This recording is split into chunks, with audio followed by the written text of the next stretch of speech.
Hi, it's Miss Denise from the South Charleston Public Library. Happy Thanksgiving holiday weekend to everyone. We hope you got your fill of turkey and some good reading that you might have already borrowed from the library. But we have for today's First Chapter Friday another really fun Thanksgiving story that you may want to borrow and read. It's an older book from 1977 and it's called the Hoboken Chicken Emergency. And it is written by Daniel Pinkwater and illustrated by Jill Pinkwater. It's a very fun, offbeat kind of read, and I'm going to share the first chapter with you. Chapter 1. Nobody in Arthur Bobowitz's family really liked turkey. Certainly the kids didn't like it as much as chicken or duck. They suspected that Mama and Papa didn't like it very much either. Still, they had a turkey every Thanksgiving, like almost every family in Hoboken. Thanksgiving is an important American holiday, Papa would say. You kids are Americans and you ought to celebrate important American holidays. On Thanksgiving, you eat turkey. Would you want people to think you were ungrateful?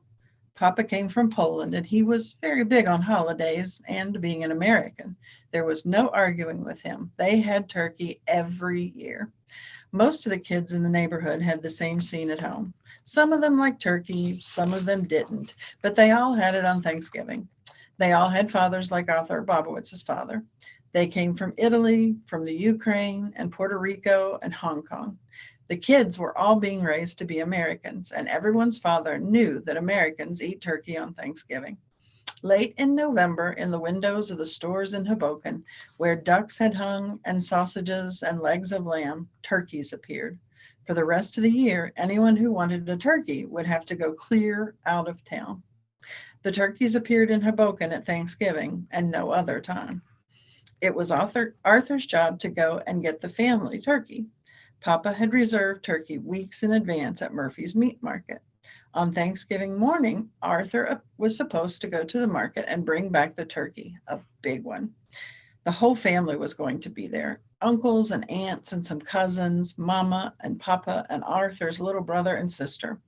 Bringing back the turkey was an important job.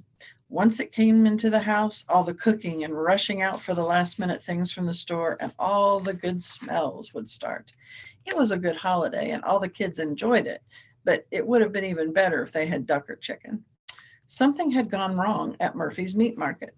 Somehow Papa's turkey reservation had gotten lost. Every turkey had some family's name on it. None of them had the name Bobowitz. Arthur ran down Garden Street and up the stairs of the apartment house. He told his mother about the mistake at the meat market. Maybe you'd better go back and get 2 chickens and a duck, his mother said. She was almost smiling. I'll explain it to your father. Arthur was sure she didn't like turkey either, but why wouldn't she admit it? Things had gone even more wrong than Arthur thought. When he got back to Murphy's Meat Market, there wasn't a single chicken in the place. No ducks either. All they had were turkeys, and every one of them was reserved for somebody else. Arthur was bothered by this, but not terribly worried. There are lots of stores and markets in Hoboken, German and Italian butchers, Spanish groceries, supermarkets. You can get almost everything to eat in the world in Hoboken, except a turkey, a chicken, or a duck on Thanksgiving, as Arthur quickly found out. He went to every store in town that might possibly have a bird. He went to a few stores that probably did not have birds, just in case. This is a fish market. What do you think we'd have turkeys or chickens, you silly kid? No chickens in a vegetable store, you silly kid. Silly kid, this is an Indian spice store. Curry powder, we've got. Mango chutney, we've got. Flash frozen chapatas, we've got. But birds, we do not. Arthur was looking for turkeys, chickens, ducks, geese. He would have taken any kind of bird at all. There wasn't anything of the kind to be found in the whole town.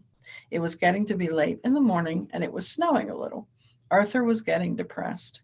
This was the first time he had the job of getting the Thanksgiving bird, and he had messed it up. He had tried every place. He had $16 in his pocket, and he hadn't found one single bird. He walked along River Street. He didn't want to go home and tell his mother the bad news.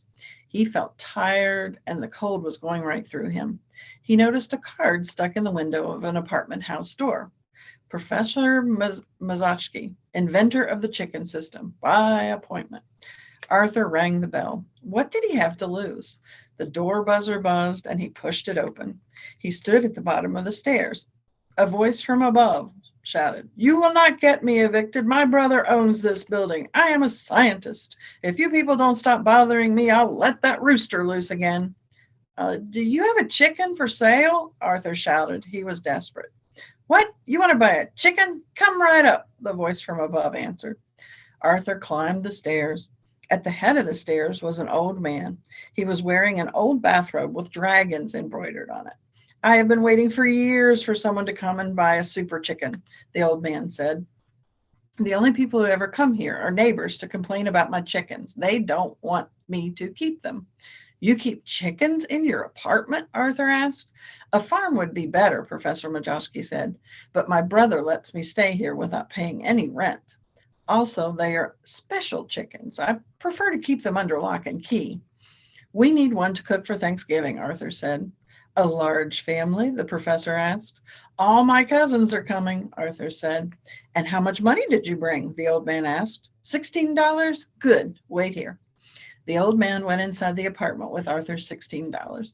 When he opened the door, Arthur heard a clucking sound, but not like any clucking he had ever heard. It was deeper and louder. Arthur had a feeling that this wasn't going to work out. He was right. The professor came out of the apartment a few minutes later. He was leading a chicken that was taller than he was. This is the best poultry bargain on earth, he said. A medium-sized super chicken, 6 cents a pound. Here's your 266-pound chicken on the hoof. She'll be mighty good eating. Please don't forget to return the leash and collar, said Professor, as he closed the apartment door. Arthur stood on the landing with the giant chicken for a while. The chicken looked bored. She shifted from foot to foot and stared at nothing with her little red eyes. Arthur was trying to understand what had just happened. He was trying to believe there was a 266-pound chicken standing in the hallway with him. Arthur was feeling a little numb. Then Arthur found himself pounding on the professor's door. No refunds, he shouted without even opening the door. Don't you have anything smaller? Arthur shouted. No refunds, the professor, the inventor of the chicken system, shouted.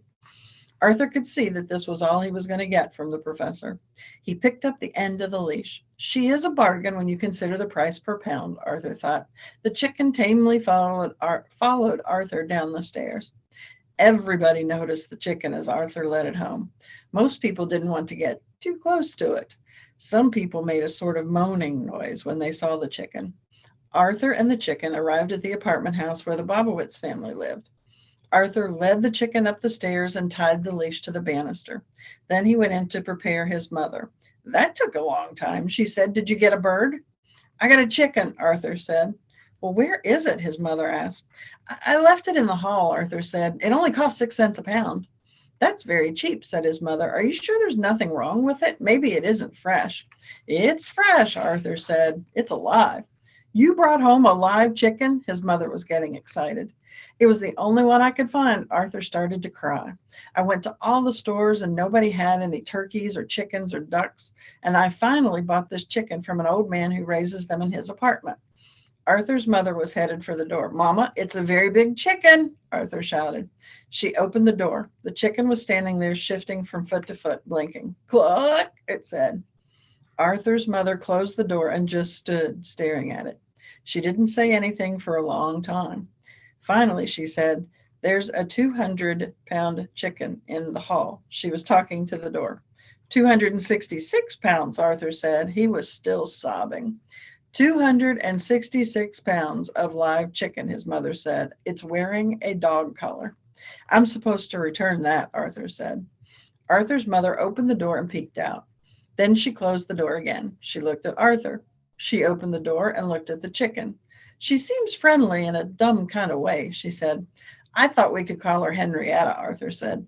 You were supposed to bring home an ordinary chicken to eat, Arthur's mother said, not a 266-pound chicken to keep as a pet. It was the only one I could find, Arthur said. Arthur's little brother and sister had been watching all this from behind the kitchen door. Please let us keep her, they shouted. We'll help Arthur feed her and walk her and take care of her. She walks on the leash very nicely, Arthur said. I can train her and she can cluck if burglars come. She's a good chicken. Please put her in the kitchen and we'll discuss it when your father comes home, Arthur's mother said. That night, the family had meatloaf and mashed potatoes and vegetables for Thanksgiving dinner. Everybody thought it was a good meal. Henrietta especially liked the mashed potatoes, although Papa warned everybody not to feed her from the table. I don't want this chicken to get in the habit of begging, he said, and the first time the children forget to feed or walk her, out she goes. Papa had decided to let Arthur keep Henrietta. Every boy should have a chicken, he said. So that is the first chapter in the Hoboken Chicken Emergency. So if you want to find out more about Arthur and Henrietta, you can borrow the book, check on our online catalog, and you can put a hold on it, and we'll have it ready for you the first of next week when we reopen. So this is only one of many fun reads we have in our library. So we will look forward to seeing everybody back again in a few days when the new week starts. We'll reopen at 11 a.m. on November the 30th. Happy rest of your Thanksgiving, everyone.